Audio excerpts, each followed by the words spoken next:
All right, so here we go with section 5.7, the natural logarithmic function, and how that plays into integration. So we're going to take a look in this section about using the log rule for integration and to integrate some rational functions, and also how this relates to the integration of the trigonometric functions, the ones we haven't looked at so far, because I think we've already looked at sine x and cosine x, but there are 4 others we still need to look at. All right, so let's take a look at the log rule for integration. We're just going to hop right into this one. So I'm hoping that you remember the logarithm rules for differentiation. They said if you were going to take the derivative of the natural log of x, the derivative of the natural log of x with respect to x, so just 1 over x, or the chain rule variant, that's what that second one there is, remember? The chain rule variant said if you're taking the derivative of the natural log of a function u with respect to the variable x, it would be u prime over u. Okay? And so what we're going to take these 2 rules and we're going to use them to build our rules for integration of logarithms. All right, so our first rule is right here on the left, and it says that the integral of 1 over x dx is equal to the natural log of the absolute value of x plus c. Now you might notice something, that here there's an absolute value that is not here. Okay, you might be asking yourself, well, why here but not here? Well, it's all about where the operation starts. In this example, in the differentiation, the original function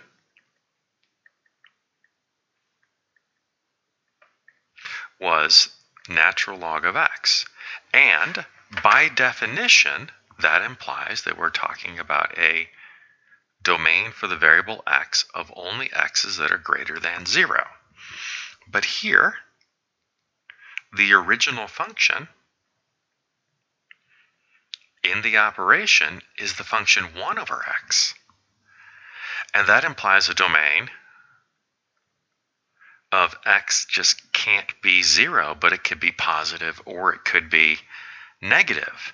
So when we do that integration and we turn that 1 over x backwards from the derivatives into the natural log function, we have to add in these absolute value bars. And the reason that we have to add in those absolute value bars is because if x was allowed to be negative, and there's nothing over here that says x can't be negative, it wouldn't work in natural log. So then we have to force it to be positive, which is why we introduce those absolute values.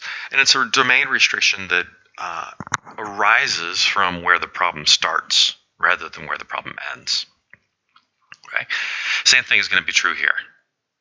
Since the original function is the derivative, the original function has u in the denominator, not derivative, that's what I was looking for there, then u has to be some sort of a non-negative, so we force it to be non-negative by wrapping it up in absolute values. Okay? And then both of these can be put together and turned into the more powerful version, the one that we really should be looking at. The integral of u prime over u with respect to x is the natural log of u plus c. And so this is the chain rule variant version of this, where basically what we're looking at is we're looking at and saying that this u represents some function of x, and then that is the derivative of that function of x. And so if you integrate with respect to x, you get back to the natural log of that function of u. Okay?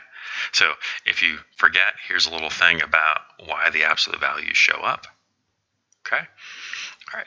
And this really, what this does is this brings us to just about the last integration technique that we're going to study in Calc 1. And so at this point, we basically should be able to integrate just about anything that's been handed to us for Calc 1. We should be just about, there's just a couple more things in the next section, but really what we're looking at here is we're looking at, we pretty much know everything we should know how to do integration. And so what we have here is we have a table with some guidelines for integration. And the first is to learn your integration formulas. Learn that basic list. Okay? And then lots of trial and error to make integration work. Oftentimes it's going to fall into u substitution. Okay? If U substitution doesn't directly work, you might want to try doing some algebra on the integrand, looking at trig identities, maybe looking at multiplication and division by a quantity to rationalize or to simplify. You might take a look at addition and subtraction of the same quantity to modify your integrand, maybe do some long division. I'll try to take a look at some of those examples down here. Okay. Worst case scenario, if you have access, you can always use something like Wolfram Alpha to do the derivative for you, and then check your results by doing differentiation. Okay. All right, so let's take a look at what we're working with here. We're going to take a look at some examples for integration. Okay. Here's our first example. My job is to integrate. My integrand is 4 divided by x dx. I'm remembering something. This looks a lot like this, except for that 4 that's sitting in there. But I remember that 4, I can just factor that out and think of that as a coefficient.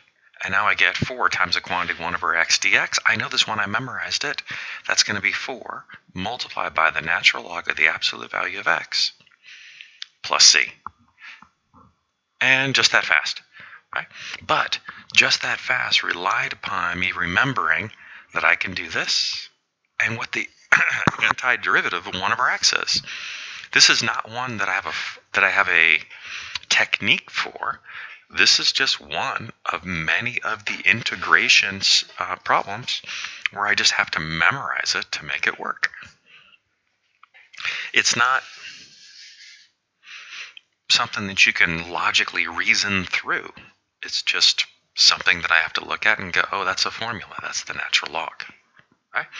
All right. What do you see when you look at this one?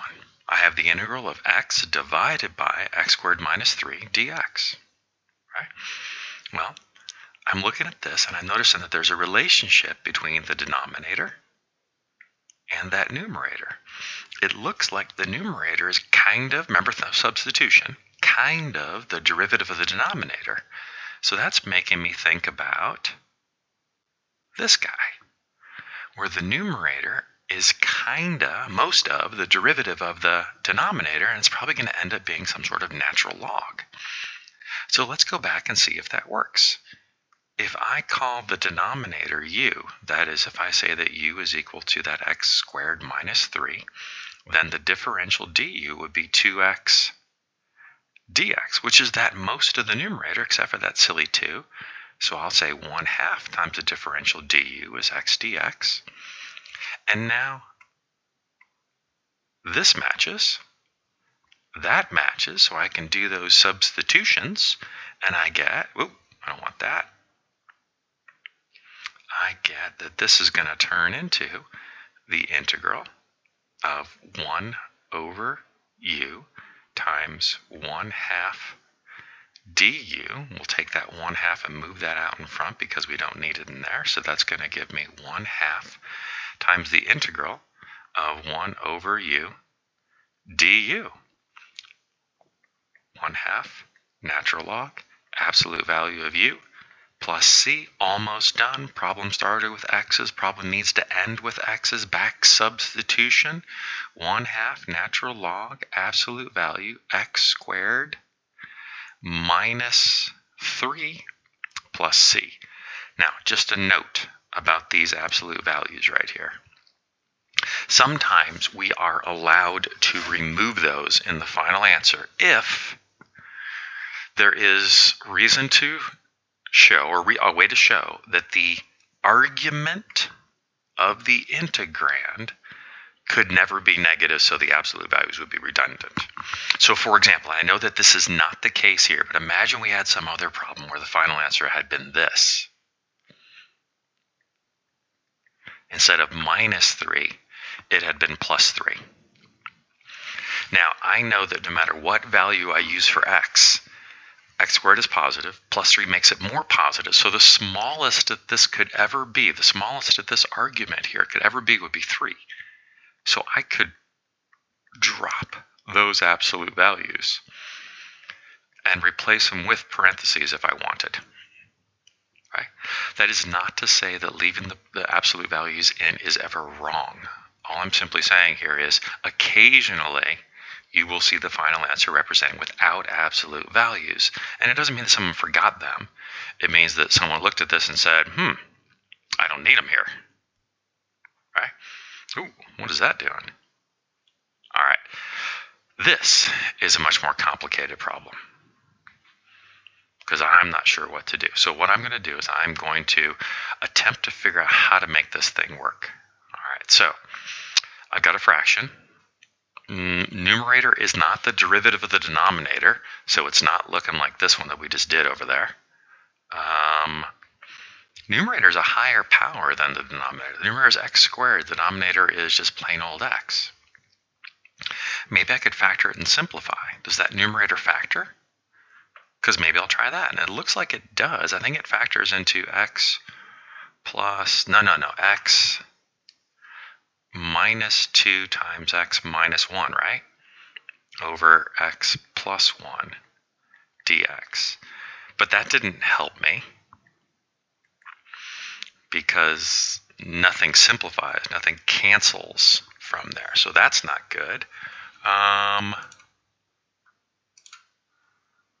Let's see, what else can I do? Well, one of the techniques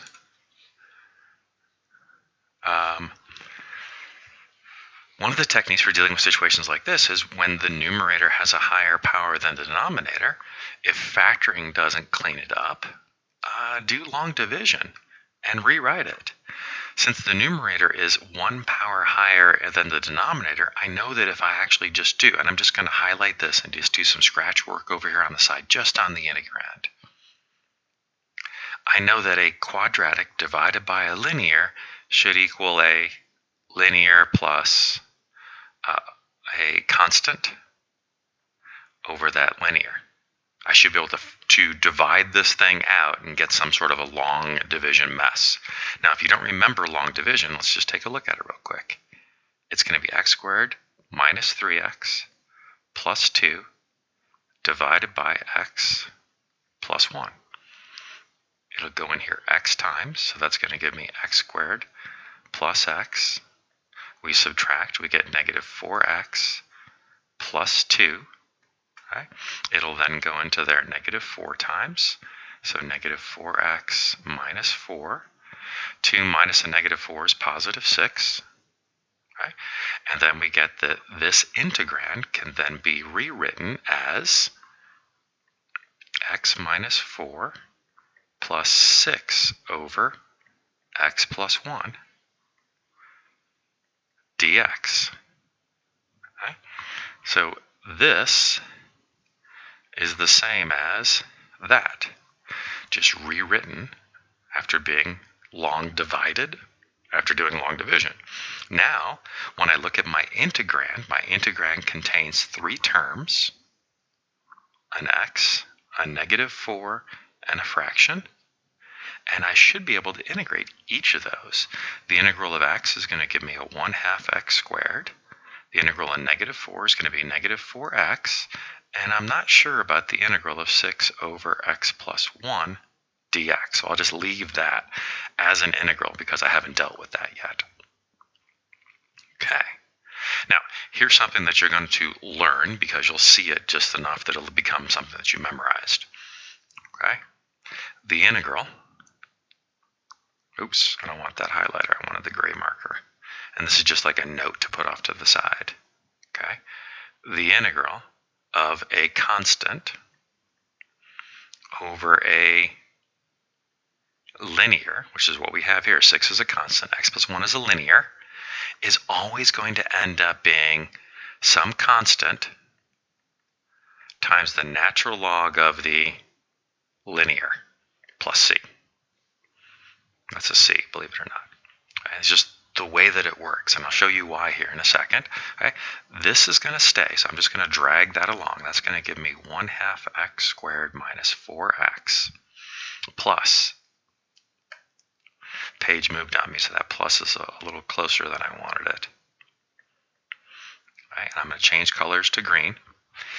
If I do on this piece a u substitution, where I say that u is equal to x plus 1, then du is just dx, so I get 6 times the integral of 1 over u du.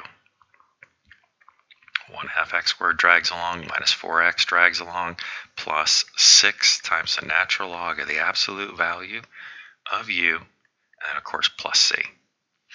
But what's wrong with this green line? Can't have a u in it, so I do a back substitution. I think we're going to write that final answer in pink. I get 1 half x squared minus 4x plus 6 times the natural log of the absolute value of x plus 1 plus c. Now, right here is the reason why this is true.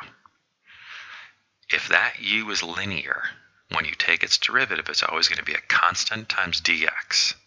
And that constant can always be factored out. That's what's going to give us this constant out in front. Okay. Now for this one, since du was just plain old dx, the 6 stayed the 6. But if it had been 2x, then we'd have a 1 half that would show up. If it had been 3x, a 1/3 would show up, and things would change in that constant, that coefficient that's multiplied. Okay. But it's still always going to be there. Okay. And that's just one of those things, one of those tricks, one of those techniques, one of those approaches that's just always going to happen. Okay. So let's go back to the top and just talk about this one again. How did I know what to do? Well, I've got a fraction, but it's not this kind of a fraction where upstairs looks like the derivative of downstairs. It's downstairs is smaller. It's a linear, smaller power than upstairs. Since the numerator is a greater power than the denominator, the first thing I'll try is factoring. If factoring works, that's great. If it doesn't, then I'll try long division. And long division turns something that I can't do into something that I have a chance at dealing with. And then I work through all the terms. Right? When the numerator is exactly 1 power higher than the denominator, long division should look like what we got here. If the numerator was 2 powers higher than the denominator, we would get a couple of terms, and then we'd have this showing up as our last term. Okay? If the numerator was 2 powers higher. So there are things that are going to continue to happen, okay, that you will see again and again and again as you start doing more and more integration problems in your Calc 2, in your Calc 3, and wherever else you end up doing your calculus, depending on your mathematical career, that are just patterns. I see this enough, I do this. I see this enough, I do this.